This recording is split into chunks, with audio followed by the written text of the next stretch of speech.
গতবারের IPL runners up আর 2016 champion Sunrisers Hyderabad 2025 IPL সিজনের জন্য মোট 20 জন প্লেয়ারকে নিয়ে তাদের স্কোয়াডটা সাজিয়েছে। এর আগে তারা 5 জনকে অলরেডি রিটার্ন করেই রেখেছিল, তার মানে হিসাব মতো আইপিএলের এই মেগা অকশন থেকে তারা 15 জন প্লেয়ারকে তাদের দলে ভেরাতে পেরেছে। আর এর মধ্যে যে 8 জনের যে বিদেশি কোটা, ওই জায়গায় তারা 7 জন বিদেশি প্লেয়ারকে তাদের দলে নিতে পেরেছে। তার মানে হিসাব মতো তাদের দলে 13 জন ভারতীয় খেলোয়াড় রয়েছে। তো মেগা অকশনের পর সানরাইজার্স হায়দ্রাবাদের এই ফুল স্কোয়াডটা কেমন হলো পরবর্তী আইপিএল মরশুমের জন্য, চলুন সেটা নিয়ে আজকের এই ভিডিওতে অ্যানালিসিস করা যাক। প্রথমে ক্যাটাগরি ওয়াইজ প্লেয়ারদের লিস্টটা আমি আপনাদের সামনে তুলে ধরছি। তো এই জায়গায় ব্যাটারদের লিস্টে প্রথমেই আসবেন অভিনব মনোহর, অথর্ভ তাইরে, সচিন বেবি, অনিকেত ভার্মা। উইকেট কিপারদের লিস্টে আসবেন হেনরিক ক্লাসেন, ঈশান কিষান।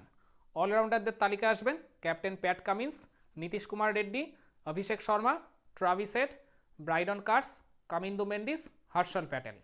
আর বোলারদের তালিকায় আসবেন রাহুল চাহার, জয়দেব উনাদকট, সিমারজিৎ সিং, জিসান আনসারি, মোহাম্মদ শামি, অ্যাডাম জ্যাম্পা আর এশান মালিঙ্গা।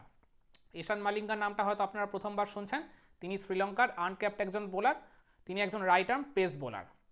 তো এই হলো সানরাইজার্স হায়দ্রাবাদের 20 জনের ফুল স্কোয়াড। তো এই আর কি স্কোয়াড থেকে তাদের সম্ভাব্য একাদশ বা প্লেইং 11 কেমন হতে পারে সেটাও আমি এখন আপনাদের সামনে তুলে ধরছি। আমি প্রবেবল দুটো 11 বানিয়েছি, সেটা আগে ফার্স্টে আপনাদের সাথে শেয়ার করে দিই। প্রথম 11টা অনেকটা এরকম। ওপেন করবেন অভিষেক শর্মা আর ট্রাভিস হেড। এই দুজনের ওপেনিং জুটি নিয়ে প্রশ্ন তোলার কোনো জায়গা নেই। গত মৌসুমে তারা দুজন যেভাবে পারফর্ম করেছেন, যেরকম একটা ফ্লাইং স্টার্ট এনে দিয়েছিলেন প্রায় প্রত্যেক ম্যাচেই নিয়ম করে সানরাইজার্স হায়দ্রাবাদকে, তো হায়দ্রাবাদের ওই আর কি ফাইনাল পর্যন্ত যাওয়ার জন্য এই দুজনের ওপেনিং জুটির অনেক বড় একটা অবদান ছিল। তার মধ্যে অভিষেক শর্মা তো গত মৌসুমে 204+ স্ট্রাইক রেটে ব্যাটিং করেছিলেন পুরো মৌসুম জুড়ে, আর ট্রাভিস হেডও 189-এর উপর স্ট্রাইক রেটে ব্যাটিং করেছিলেন। দুজনের একজন 500-র উপর রান করেছিলেন আর একজন 500-র কাছাকাছি রান করেছিলেন। তো এই রকম পারফরমেন্সের পর তো এই দুজন যে ওপেন আবারও করবেই পরবর্তী মরশুমে, এটা এক প্রকার নিশ্চিত হয়ে বলাই যায়। নাম্বার 3-তে আসবেন ঈশান কিষান। ঈশান কিষানকে আমরা এর আগে যতগুলো ফ্র্যাঞ্চাইজিতে খেলতে দেখেছি বেশিরভাগই তাকে ওপেন করতেই দেখেছি, কিন্তু এই জায়গায় মানে তার ওপেনিং স্লটে জায়গা হওয়ার কোনো রকম চান্স নেই। তো সেই কারণে তাকে খেলতে হলে ওই নাম্বার 3 ব্যাটার হিসেবেই খেলাতে হবে। আর ঈশান কিষান যে মাপের ব্যাটার, তিনি যেরকম এক্সপ্লোসিভ ব্যাটিং করতে পারেন, তো একাদশে তার জায়গাটা এক প্রকার নিশ্চিত বলাই চলে। নাম্বার 4-এ আসবেন নীতিশ কুমার রেড্ডি। নীতিশ কুমার রেড্ডি আর কি গত বছর হায়দ্রাবাদের হয়ে মানে বেশ কয়েকটা ম্যাচ খেলেছিলেন, কিন্তু তার ব্যাটিং অর্ডারটা একটু নিচের দিকে ছিল। কিন্তু আমার মনে হয় না এইবার তাকে নিচের দিকে খেলাবে। রিসেন্টলি তার ভারতীয় দলের হয়ে টি-20-তেও অভিষেক হয়েছে, সেখানেও তাকে নাম্বার 4 ব্যাটার হিসেবেই খেলিয়েছিল টিম ম্যানেজমেন্ট, সেখানে তিনি ব্যাটিং করে যথেষ্ট সফল হয়েছিলেন।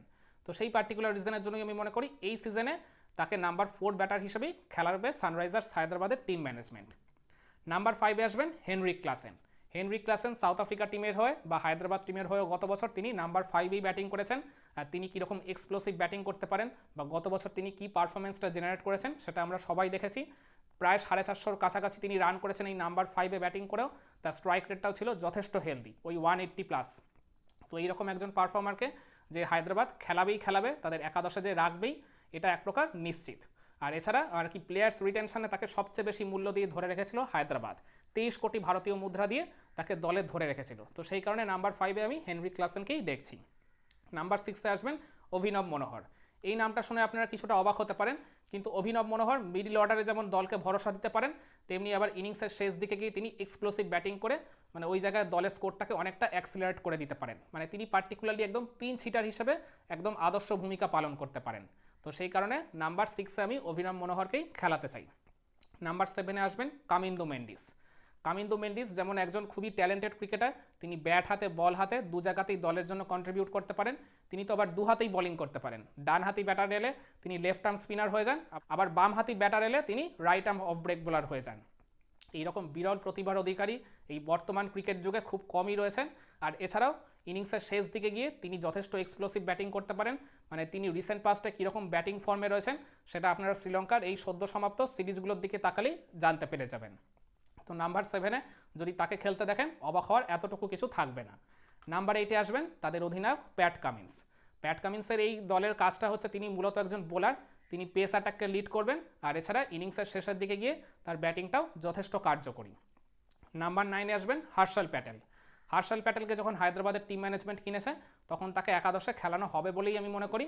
বোলিংয়ে যেমন তার প্রচুর রকমের ভ্যারিয়েশন রয়েছে, তিনি পাওয়ার প্লের শেষ দিকে গিয়েও মানে বল করে ওই জায়গায় দলের জন্য উইকেট জেনারেট করে দিতে পারেন। আবার অপরদিকে একদম ডেথ ওভার্সে গিয়ে রান আটকানোর কাজটা করতে তিনি একদম পুরোপুরি সিদ্ধহস্ত। তো ওই পার্টিকুলার রিজনের জন্যই হর্ষল প্যাটেলকে নাম্বার 9-এ আমি দেখতে চাই। নাম্বার 10-এ আসবেন মোহাম্মদ সামি। মোহাম্মদ সামিকে এবার আইপিএলের মেগা অকশন থেকে হায়দ্রাবাদের টিম ম্যানেজমেন্ট 10 কোটি ভারতীয় মুদ্রা দিয়ে কিনেছে। তো তার উপর কতটা ভরসা রয়েছে এসআরএইচের টিম ম্যানেজমেন্টে সেটা তার উপরে ইনভেস্টমেন্ট দেখলেই বোঝা যায়। যদিও তিনি 1 বছরের বেশি সময় প্রতিযোগিতামূলক ক্রিকেটের বাইরে ছিলেন, কিন্তু তারপরেও তিনি সদ্য আর কি এই ঘরোয়া ক্রিকেটে কামব্যাক করে দারুণ ফর্মের ইঙ্গিত তিনি দিয়ে রেখেছেন। তো তিনি যখন স্কোয়াডে রয়েছেন, একাদশে তার থাকাটা পুরোপুরি নিশ্চিত বলাই চলে। আর নাম্বার 11-এ আসবেন রাহুল চাহার। তিনি এই টিমের একমাত্র ফুল টাইম স্পিনার হিসেবে থাকবেন বলে আমি মনে করি। তার লেগ স্পিন বা লেগ স্পিনের যে সব ভ্যারিয়েশনগুলো রয়েছে সেগুলো দলের জন্য যথেষ্ট কার্যকরী ভূমিকা পালন করতে পারে বলে আমি মনে করি। তাহলে আমি একাদশটা আরেকবার আপনাদের সামনে রিপিট করে দিই। ওপেন করবেন Abhishek Sharma, Travis Head, number 3-তে ঈশান কিষান, নাম্বার 4-এ নীতিশ কুমার রেড্ডি, নাম্বার 5-এ হেনরিক ক্লাসেন, নাম্বার 6-এ অভিনব মনোহর, নাম্বার 7-এ কামিন্দু মেন্ডিস, নাম্বার 8-এ প্যাট কামিন্স, নাম্বার 9-এ মোহাম্মদ শামি, নাম্বার 10-এ হর্ষল প্যাটেল আর নাম্বার 11-এ রাহুল চাহার। আর ইম্প্যাক্ট প্লেয়ার হিসেবে এই জায়গায় খেলতে পারেন অথর্ব তাইরে অথবা জায়েদেব উনাদকট। তো এই জায়গায় আমি মনে করি হায়দ্রাবাদ আগে ব্যাটিং করে নাকি আগে বোলিং করে তার উপর ডিপেন্ড করে তারা ওই ব্যাটারকে ইম্প্যাক্ট প্লেয়ার হিসেবে খেলাবে নাকি বোলারকে, সেইটার উপর পুরোপুরি নির্ভর করবে। আর এছাড়াও আরেকটা বেস্ট পসিবল 11 আমি তৈরি করার চেষ্টা করেছি ম্যাচ সিচুয়েশনের সাপেক্ষে, সেটাও শেয়ার করে দিচ্ছি আপনাদের সাথে। ওপেন করবেন Abhishek Sharma, Travis Head, number 3-তে ঈশান কিষান, নাম্বার 4-এ নীতিশ কুমার রেড্ডি, নাম্বার 5-এ হেনরিক ক্লাসেন। আচ্ছা, নীতিশ কুমার রেড্ডি আর হেনরিক ক্লাসেনের ব্যাটিং অর্ডারটা ওই ম্যাচ সিচুয়েশনের সাপেক্ষে কিছুটা অদল বদল হলেও হতে পারে। ওই জায়গাটা আমি মনে করি এসআরএইচের টিম ম্যানেজমেন্ট একটা ফ্লেক্সিবিলিটি রাখবে। নাম্বার 6-এ আসবেন অভিনব মনোহর। নাম্বার 7-এ এই জায়গায় আমি দেখতে চাই সচিন বেবিকে। সচিন বেবি ফিনিশিং রোলে তার কাজটা খুব ভালো মতো করতে পারেন, আবার ইনিংসের শেষ দিকে গিয়ে তিনি এক্সপ্লোসিভ ব্যাটিং করে দলের রানটাকে অনেকটা বাড়িয়ে নিয়ে যেতে পারেন। মানে মোদ্দা কথায় দলের স্কোরটাকে অ্যাক্সিলারেট করে তিনি আরও বেশ কিছু এক্সট্রা রান ওই জায়গায় জেনারেট করে দিতে পারেন। তো সেই কারণে নাম্বার 7 স্পটে সচিন বেবিকে যদি এসআরএইচ টিম ম্যানেজমেন্ট খেলায় তাতে এতটুকু অবাক হওয়ার কিছু থাকবে না। নাম্বার 8-এ যথারীতি তাদের ক্যাপ্টেন প্যাট কামিন্স, নাম্বার 9-এ মোহাম্মদ শামি, নাম্বার 10-এ হর্ষল প্যাটেল আর নাম্বার 11-এ এই জায়গায় দেখতে চাই অ্যাডাম জ্যাম্পাকে। তো আগের 11 থেকে কামিন্দু মেন্ডিসকে বাদ দিয়ে এই জায়গায় আমি অ্যাডাম জ্যাম্পাকে ইনক্লুড করেছি। তো একজন বিদেশিকে যেহেতু খেলাতে হবে তো সেই কারণে বিদেশিকে বাদ দিয়ে বিদেশিকে ইনক্লুড করেছি। তো অ্যাডাম জ্যাম্পার কীরকম বলিং করেন, তার লেগ স্পিন, তার আর কি লেগ স্পিনের যেসব ভ্যারিয়েশন সেগুলো আমরা সবাই জানি। তো তার যোগ্যতা নিয়ে প্রশ্ন তোলার কোনো রকম জায়গা নেই। তো এই দলে তিনি একমাত্র ফুল টাইম স্পিনার হিসেবে খেলবেন। আর এছাড়া ইম্প্যাক্ট প্লেয়ার হিসেবে এই জায়গায় আসতে পারেন রাহুল চাহার অথবা অথর্ব তাইরে। তো ওই ম্যাচ সিচুয়েশনের সাপেক্ষে তারা আগে ব্যাটিং করে না আগে বোলিং করে সেইটার উপর ডিপেন্ড করবে তারা ব্যাটারকে ইম্প্যাক্ট প্লেয়ার হিসেবে নেবে নাকি বোলারকে। তো আমার মনে হয় এই দুটো সম্ভাব্য একাদশ বা প্লেইং 11ই এসআরএইচ টিম ম্যানেজমেন্ট তাদের বেশিরভাগ ম্যাচে খেলাতে পারে। আর এছাড়াও আমি মনে করি একাদশে যেসব প্লেয়ারদের কথা আমি বললাম এদের স্পটটা তো অলমোস্ট কনফার্ম বেশিরভাগেরই, কিন্তু কোনো কারণে এরা যদি চোট আঘাতের সমস্যায় জর্জরিত হয় কিংবা ইনজুরির কবলে পড়ে তাহলে এই এসআরএইচ টিমের যথেষ্ট কিন্তু ব্যাকআপ ক্রিকেটার নেই। তো ওই জায়গায় আমি মনে করি এই এসআরএইচ টিম ম্যানেজমেন্টকে যথেষ্ট স্ট্রাগল করতে হলেও হতে পারে, কারণ তারা কিন্তু 5 জন ক্রিকেটারকে শর্ট নিয়ে খেলছে। মানে ম্যাক্সিমাম আর কি 25 জন প্লেয়ারকে নিয়ে স্কোয়াড গঠন করা যায়, তো সেই জায়গায় তারা মাত্র 20 জনকে নিয়ে তাদের স্কোয়াডটা সাজিয়েছে। তো ওই জায়গায় তারা রিটেনশনের জন্য 75 কোটি ইন্ডিয়ান রুপি খরচ করে ফেলেছিল।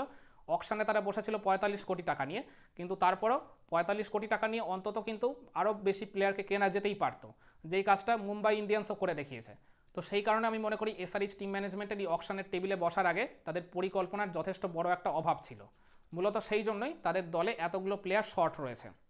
আর পার্টিকুলারলি ঈশান কিষান ছাড়া তাদের দলে কিন্তু সেই রকম প্রতিষ্ঠিত বা এস্টাবলিশড কোনো ইন্ডিয়ান ব্যাটার নেই যিনি দলকে সব জায়গা থেকে সব দিক থেকে ভরসা দিতে পারবেন। ব্যাটিং বিপর্যয় যেমন রুখতে পারতেন তেমনি ইনিংসের শেষের দিকে গিয়ে দলের স্কোরটাকে মানে একদম বলতে গেলে প্রায় প্রত্যেক ম্যাচে নিশ্চিতভাবে অ্যাক্সিলারেট করে দিতে পারতেন। তাদের টিমে 4 জন প্রপার ইন্ডিয়ান ব্যাটার রয়েছেন, কিন্তু তারা সেইভাবে কিন্তু কেউই পরীক্ষিত নন। মানে তারা যে চাপের মুখে ভালো পারফর্ম করবেনই এটা কিন্তু আপনি কোনোভাবেই গ্যারেন্টি দিয়ে বলতে পারেন না। কিন্তু আমি আবারও বলছি, মানে যে একাদশ দুটোর কথা আমি বললাম এদের স্পট তো বেশিরভাগ ম্যাচে কনফার্ম।